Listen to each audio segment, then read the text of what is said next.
Here's Dick Powell as Richard Diamond, private detective.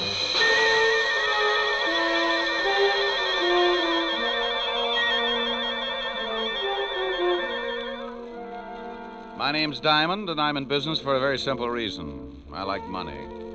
Oh, sure, I could do better, but I don't believe in straining myself. I might make a few bucks more, but so what? You work harder, your back gets weaker, and you take that extra couple of bucks and spend it for a brace to keep you from folding in the middle. No, I got a little one-room office that leans out over Broadway, and I'm very happy. Sometimes I get a case that lasts a week, $100 a day in expenses, and I make enough to pay the rent. Take my girl Helen Asher to dinner a couple of times and rest my feet on the desk like a prosperous businessman. I'm in partnership with a shill called Human Nature. And with him on my side, it just figures that people are going to get in trouble. Like the character who's ringing the doorbell of an apartment on the east side. He's built just right for more trouble than he can handle.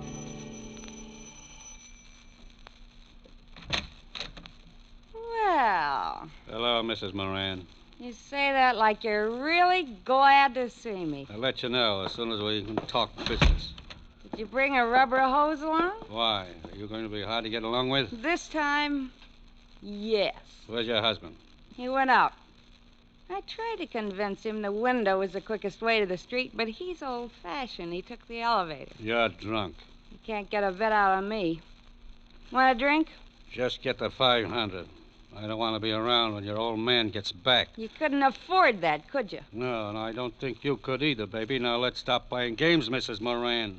I've got a big, fat surprise for you, Mac. Keep it in small bills. Now, isn't that funny? That's your surprise. Yeah? Yeah. You don't get the money. You get something else. Stop yelling. You'll have the whole building up here in a minute. They'll be up anyway, Mac.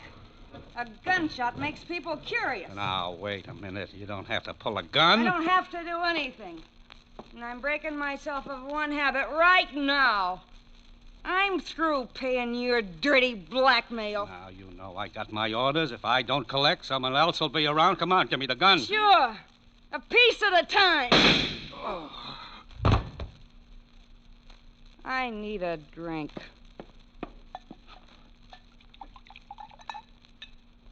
Well, here's to nothing, Betty, old girl.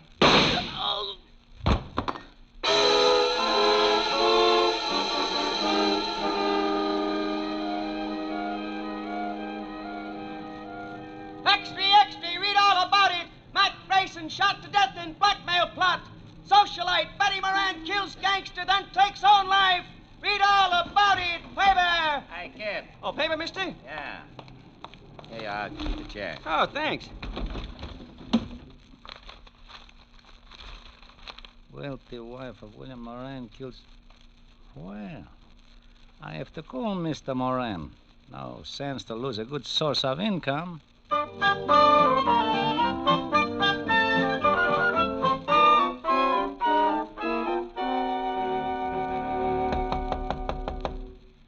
Yeah, come in. Mr. Diamond? Over here. Oh, this clothesline, I couldn't see you. You always do your laundry in your office? Free soap. Pull up a chair, Mr. Moran. William Moran. Oh. Nice pair of Argyles. One of my old clients. Sends them down from Sing Sing. Have you read the morning papers, Mr. Diamond? I haven't had time.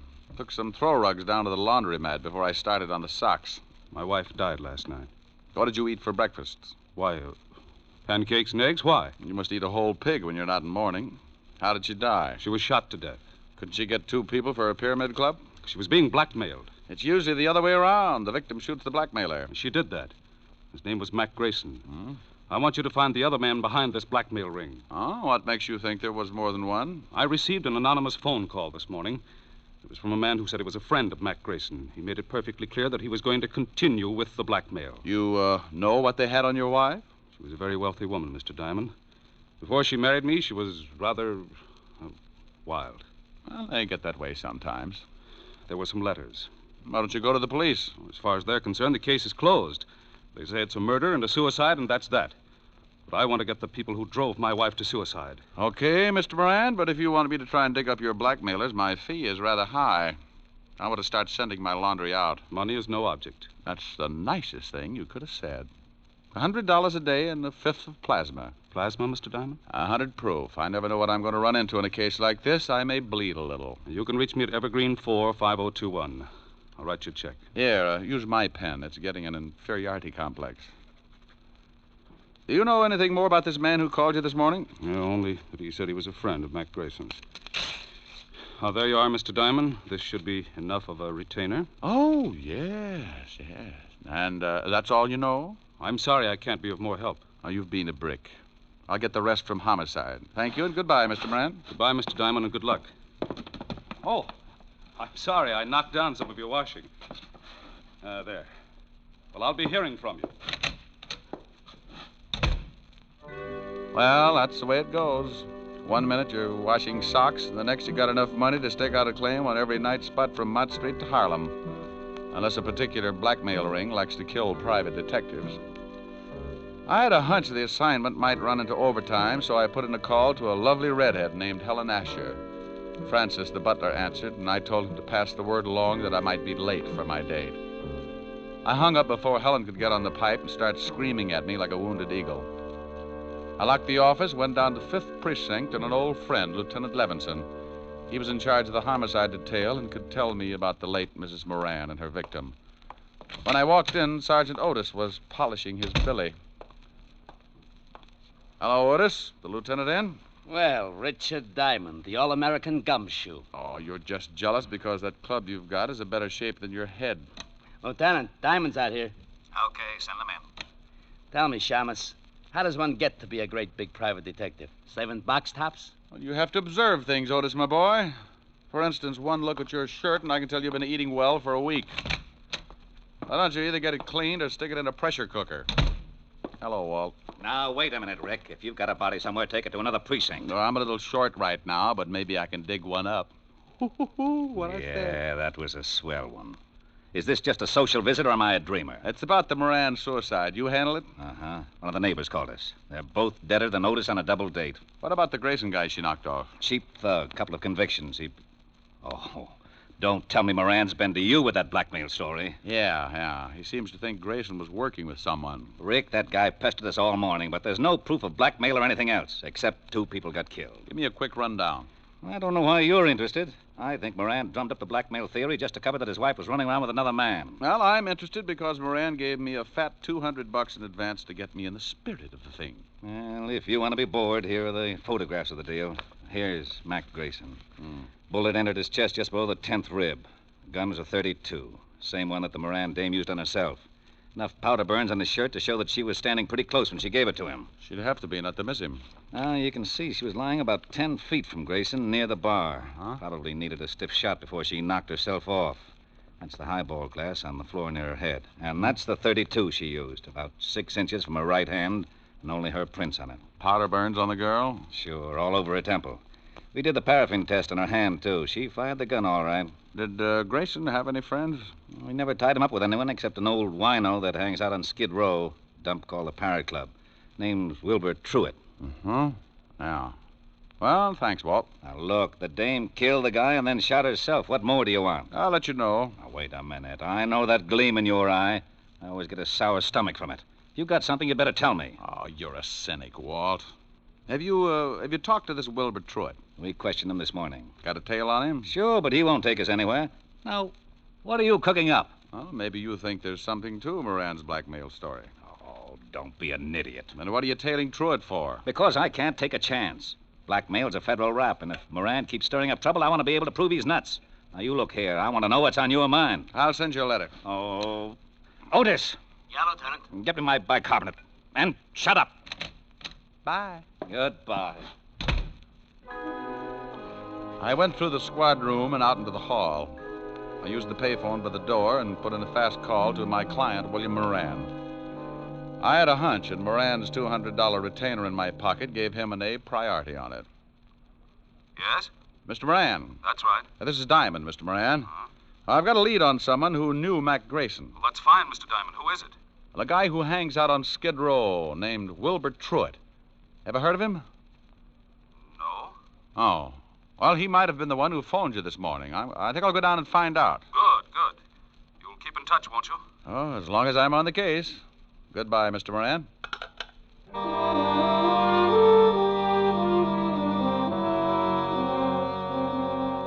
I left the 5th Precinct and headed for Skid Row. If you've never seen the street, it's a liberal education in the misery of human beings.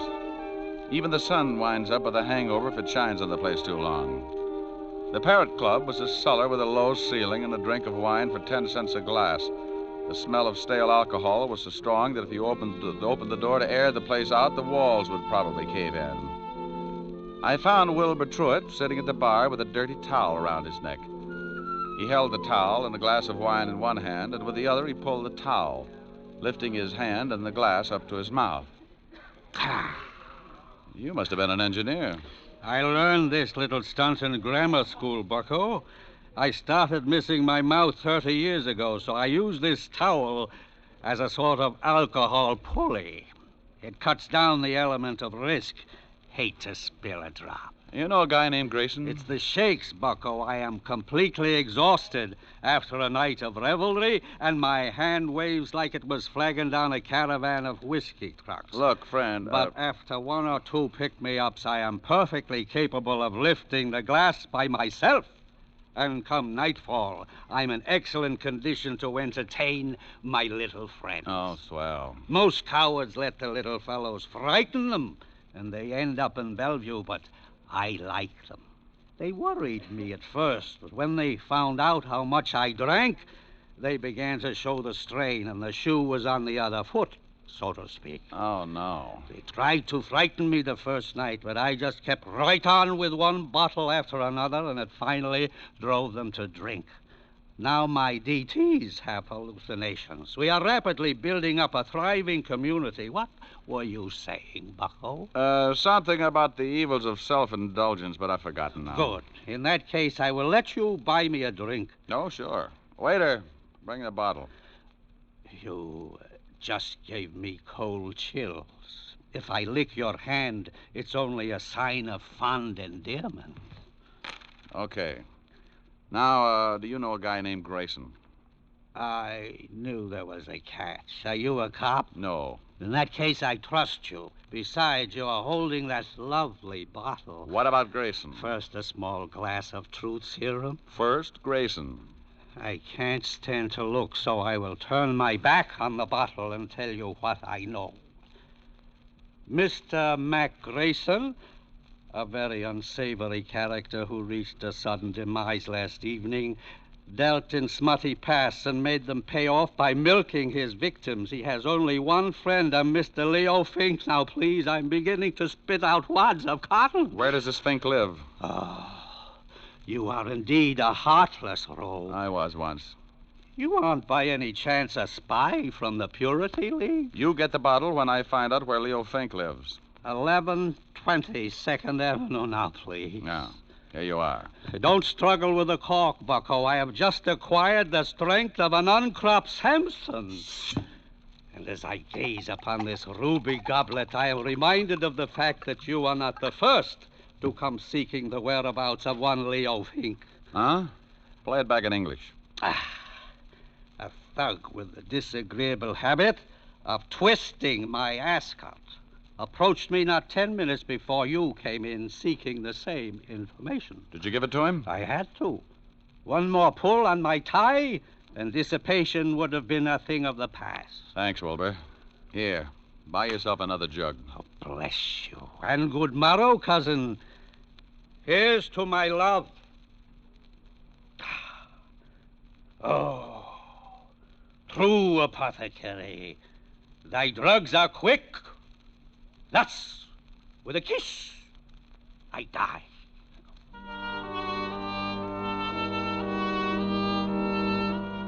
I left Wilbur with his first love and walked out on the street. I grabbed a cab and headed for Leo Fink's address. All the way over, I kept thinking how wonderful fresh air really was. When we finally got there, I paid off the cabbie and looked at my watch. It was 4:30, and the city was turning soft and mellow as the sun started giving up behind the tall buildings.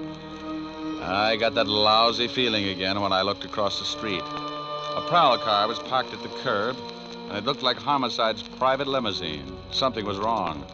I went up to Fink's apartment in a hurry. Yeah? What do you want, Shamus? Well, good afternoon, Sergeant. I'm taking the census. How long ago did you die, sir? Very funny, Diamond. Otis, who is that? Diamond, who else? I didn't ask for a quick quiz on well-known personalities. Let him in. Yeah, Lieutenant. Shame on you, Otis. You'll never make an Eagle Scout. Hello, Rick. What do you want? I'll bet he's dead. You'll bet who's dead. You know who's dead. Sure, I know who's dead. Who do you think is dead? The guy I came up here to see. Well, who did you come up to see? Well, I think it's the guy who's dead. Don't you know? No, I ask you. Well, I'm telling you. You told me nothing. Look, why are you up here? Because I'm looking for a guy. What guy? I think it's the guy who's dead. Who's dead? Oh, he's on third. Don't you know? I think I know, Lieutenant. You shut up. Of course I know. Well, all right. If you're going to hold out on your old pal. Now, wait a minute. How did we get into this thing? Otis! Here's your bicarbonate, all mixed. All right, now let's start again. Walt, who's dead? Oh, let's not have two bodies up here. The guy's name is Fink, Leo Fink. Why didn't you say that in the first place? Because I don't have to do anything I don't want to do. Walt. Lieutenant Levinson. Now, what are you doing up here? Well, I came up to see Leo Fink, that's all. Well, he's in the other room. If he spills anything, don't believe it. He's been dead for 10 minutes. That's too bad. He knew Mac Grayson. Yeah, how did you find out? That sweet old gentleman you sent me over to, Wilbur Truitt. Oh, you got something out of him, huh? What else did he tell you? Nothing, but we struck up quite a friendship. I'm going to go back over and see what another bottle of wine will do to his memory. I'd better haul him in. Well, don't do it, Walt. Don't do it. I can find out things a lot quicker. Shh. I got a system. Okay, but keep me posted. I've got to clean up here. How did Fink get it? 2 bullets in the head. No idea who gave it to him. They used a Luger, I think. Hey, have you questioned Otis? Oh, go on. Get out of here. Walt, tell me, did you check the prints on that highball glass next to Mrs. Moran to find out whether they were from her right or left hand? Now, what difference does it make? I'll let you know. Now, you wait a minute. No, I can't. I'm behind schedule now. Bye. Oh, Otis!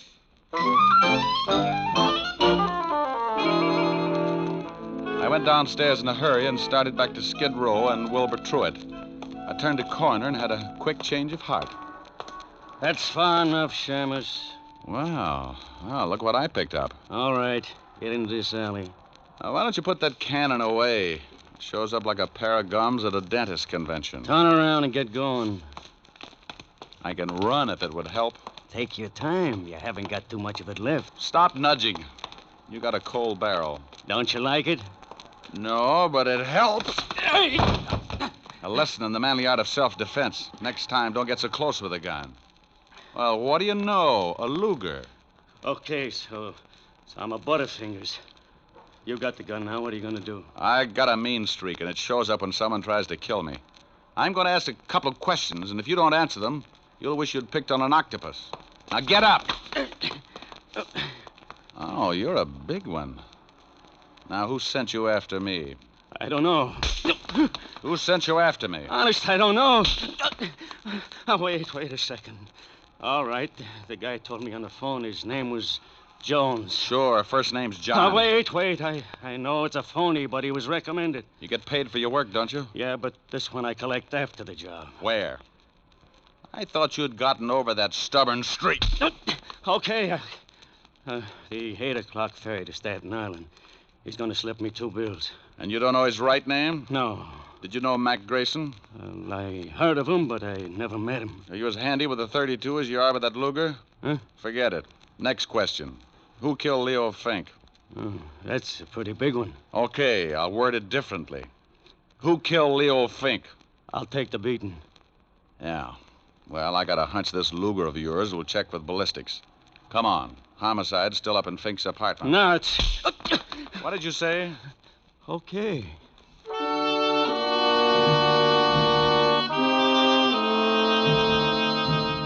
I hustled Louis up to Walt and left him handcuffed to Sergeant Otis. They deserved each other.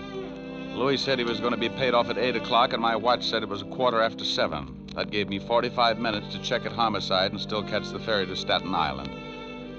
The fingerprint man at the 5th precinct put the prints from the highball glass under a microscope and told me what I wanted to know. My hunch had been right. So I grabbed a cab, and 20 minutes later, I was paying for my ticket at the ferry landing. A thick, wet fog was beginning to roll in off the river, and by 8 o'clock, it was hard to even see your watch. Someone was playing a piano in the lounge as the ferry began to move slowly across the river. I didn't know who I was looking for, but I figured if there was going to be a payoff, it would be outside. I leaned against the rail and took out a cigarette. Got the match, mister? Yeah, right here. Thanks. Lousy night. Yeah. He wasn't my man. When he struck the match, I could see his dirty work clothes and his factory badge. I started down the other side of the boat. Finding a killer in that fog was like looking for your car keys in a mine shaft.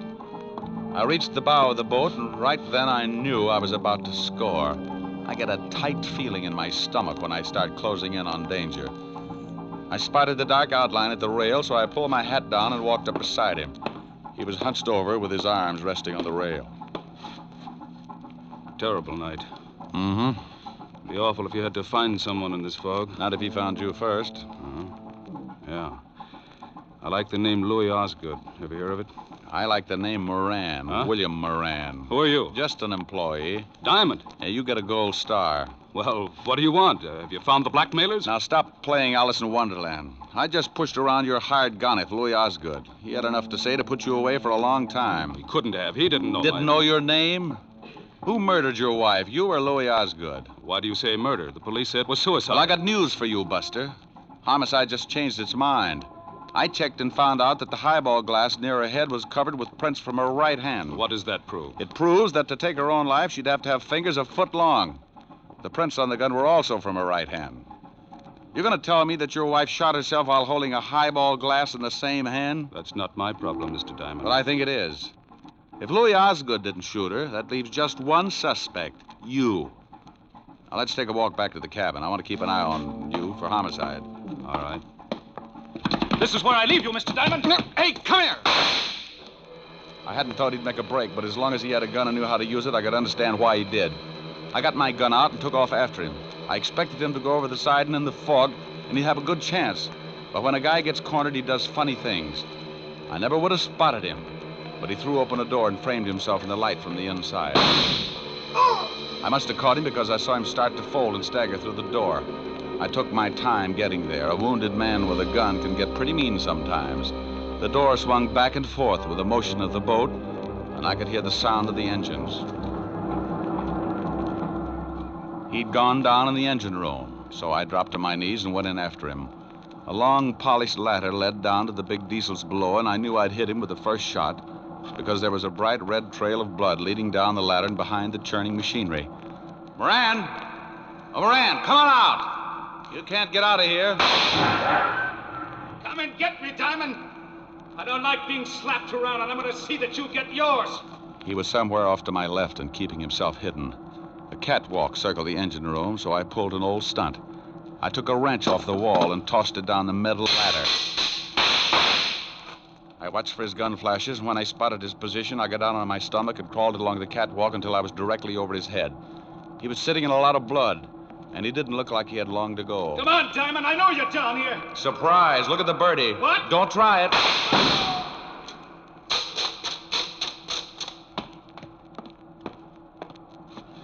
Sorry, Moran, but this just wasn't your night. You want to tell me about it? I shot my wife. I came in just after she shot Grayson. And she was standing at the bar with her back to me, mixing a drink. She dropped the gun by Grayson's body, so I picked it up and shot her. Wiped my prints off and put hers on it. Why did you do it? I hated her. She had money. I found some letters and turned them over to Mac Grayson, the well-known blackmailer. I wanted him to drive her crazy until she drank herself into a sanitarium, and then I'd have her money. I never guessed she'd kill Grayson, but when I did, I saw a chance to kill her and make it look like suicide. You should never have called me. The police were satisfied. I had to find Leo Fink. He knew I'd hired Grayson, and he was going to blackmail me.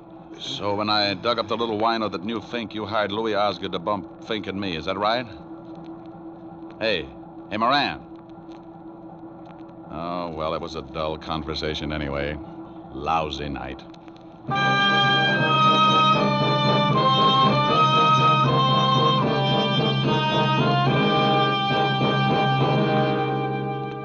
The captain came and helped me carry him up to the deck. Back at the ferry landing, I called Walt Levinson and told him the whole story. I didn't wait around. I just hung up in the middle of his lecture on good behavior and started walking. A stiff breeze was kicking up and pushing the fog back where it came from. After a good round of murder, a guy likes to relax. And I knew just the place to curl up and get my fur brushed.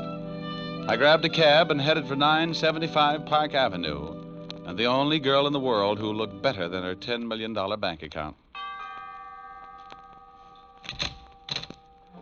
Oh, good evening, Mr. Diamond. Hello, Francis. Is Miss Asher in? Yes, sir, she's in the library. Thanks. Get me a glass of milk, will you, Francis? Milk? Oh, yes, sir. Right away. Hey, that's a B flat. Rick, where have you been? Sailing, sailing over the bounding main. Move over. You were supposed to have been here at 8 o'clock. Oh, what's an hour if you tack it on to the end of the evening? Well, I'm glad you've been keeping out of trouble. I can't stand it when you wander in all beat up. You smell nice. What kind of cologne is that? Gunpowder, 38. What? Oh, nothing. What's this you were playing? Oh, a new song. Again. You were just dandy. Well, you know I don't play well. I just pick. You should be glad you don't play the guitar. With those beautiful nails, you'd saw it in half. You're ridiculous. Whoops. Oh, that wasn't a B flat. Rick, Mm-hmm. who do you love? I won't tell. Rick? I love you, baby. Then let's get married. Hey, these are pretty good lyrics. Now stop that. Again, this couldn't happen again. I hate you. This is that once in a lifetime. This is that moment divine. You never sing when I want you to. What's more, this never happened before. Though I have waited a lifetime for such as you to suddenly be mine. No comment? No. Mine to hold as I'm holding you now, and yet never to part. Mine to... Hey, what's the matter? Don't go. You want to sing? Go ahead. Well, what did you have in mind? I won't tell. You're not being original. That's my line. Well, I'm mad. Come here, come here. No. Come here, Helen. Still mad? No. Well, let's get you mad again. It's so much fun making up. Mine again. What's the name of the song again? It never happens again. I'm mad. Oh, good. No. Ricky. Here's your milk, Mr. Diamond. Oh, my goodness, you never warned me.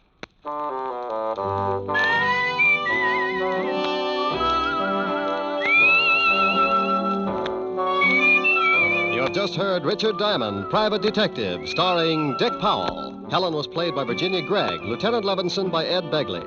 Also in our cast were Wilms Herbert, Tal Avery, Herbert Butterfield, and Jack Petruzzi. Music was under the direction of David Baskerville. Richard Diamond is written by Blake Edwards and directed by William P. Rousseau. Now, this is Eddie King inviting you to be with us again at the same time next week when we will again bring you Dick Powell as Richard Diamond, Private Detective. This program has come to you from Hollywood. Now, NBC brings you a three-way cavalcade of grand comedy with Phil Harris and Alice Faye, Fred Allen and Henry Morgan, all following in fast succession over most of these NBC stations. This is NBC, the national broadcasting company.